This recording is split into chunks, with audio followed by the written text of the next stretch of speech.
Verse 26. Now this woman, she had suffered many things from many physicians, and she had spent all that she had and was no better, but rather grew worse. The medications that the doctors gave her, well, did they help? I don't know if they helped, but they may have caused maybe vomiting, diarrhea, maybe cramps, high fever, headache, muscle spasms, stomach aches, maybe blurry vision, loss of hearing, uncontrollable runny nose, maybe even hemorrhaging of large amounts of blood in the sensitive area of the body. But that was what she suffered, many things from many physicians. In verse 27, when she heard about Jesus, she came behind him in the crowd and touched his garment. For she said, if only I may touch his clothes, I shall be made well. And immediately the fountain of her blood was dried up, and she felt her body that she was healed from the affliction. Okay, in verse 30. So you see what's going on here. Jairus, daughter dying, walking with Jesus. All of a sudden, this little old lady comes from behind, touches Jesus. And what does Jesus do? And Jesus, immediately knowing what's going on in himself, that power had gone out from him, turned around in the crowd and said, who touched me? Who touched my clothes? But his disciples said to him, you see the multitude thronging you, and you say, who touched you? Now this is great because Jesus said again, who touched me? Now I love this about Jesus. He is very persistent in finding out who touched him. He is not going to let this go. He knows what's at stake with Jairus' daughter. He's not going to let it go. He's going to seek this woman out and find out who touched him. And he looked around to see who had done this thing. Now, if you call for an ambulance, what happens? You call 911, they notify dispatch. Dispatch notifies that trips the pagers start beeping, and the volunteer firemen, they run off. They light the sirens, and the lights are going, and the crowd disperses right away. Now, Jesus never does this. Jesus knows that what's going on in Jairus' heart. And Jairus, the faith of Jairus, I think, is very impressive. To have him being thronged, knowing Jesus is with him, and having this woman with a problem, it's got to be eating away at Jairus. In verse 30, but the woman, fearing and trembling. Now, why do you think she was fearing and trembling? Why do you think she was fearing and trembling? She was afraid. Excuse me? She was afraid. Afraid of what? What do you think she was afraid of? Say that again. I'm not hearing everything. You got to say it louder. She's afraid of being rebuked. Rebuked? Why would she be rebuked?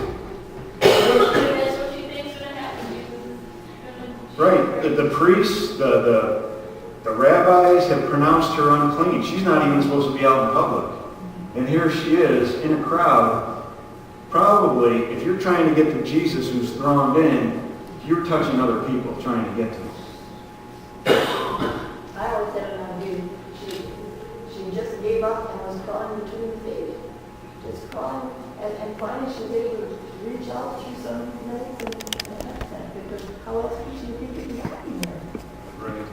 You know, I just had to, I got to believe that Jesus knew that she was after him. I just got to believe that. And for him to want to know who touched her, you know, he already knew. He was setting up the audience. Yeah, he was setting up, here it is. He's setting it up for public, what do you call it? Public, excuse me? Right, it's almost like being baptized. You know, you let everybody know that you're being baptized. So knowing what had happened to her, she's fearing and trembling, knowing what had happened to her, came and fell down before Jesus and told him the whole truth.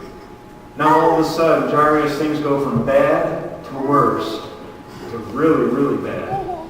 Because I don't know about you, but for someone that wants to sit down and tell you the whole truth, you know, that could take 20 minutes. You know, that could take 40 minutes. when someone wants to tell you everything about, you can imagine. Well, my problem started, I had a normal monthly period, but, prolonged beyond regular time. Therefore, I consulted with my family doctor. Well, and he referred me to some brilliant, Jewish specialist in the leading Tel Aviv hospital. And then the specialist wasn't able to do anything about the situation. And I was encouraged to try some alternative, non-traditional New Age medicine. So what do you think's going on in Jarius' mind right now? What's going on in his mind? And then, I'm sure she wasn't done. Well, we tried, this medicine and the acupuncture and hypnotism and yoga and then, the biofeedback and homeopathy and, we tried massage therapy, therapeutic touch. These were no help either. Then I started, then I heard that I could go swim in the Dead Sea and that was going to do it for me. And I tried it, but it didn't work. And some friends of mine also urged me to try some African and Indian herbs. They didn't help. And then, maybe they helped a little bit, but soon realized the situation was getting worse. So what do you think's going on in Jarius' mind? His daughter is dying. But then I was told that some TV evangelist that by touching the TV screen, the demons causing my ailment would be cast out. And then I sent a thank offering to the televangelist, but it didn't help. And then I also tried, blah, blah, blah. My health insurance has been canceled. I've exhausted my entire pension, Social Security funds, and I'm currently on welfare and food stamps. And besides, what do you think Jarius is doing right now? She is telling the whole truth. She is holding nothing back. And so now things go from bad to worse to really, really bad to verse 35.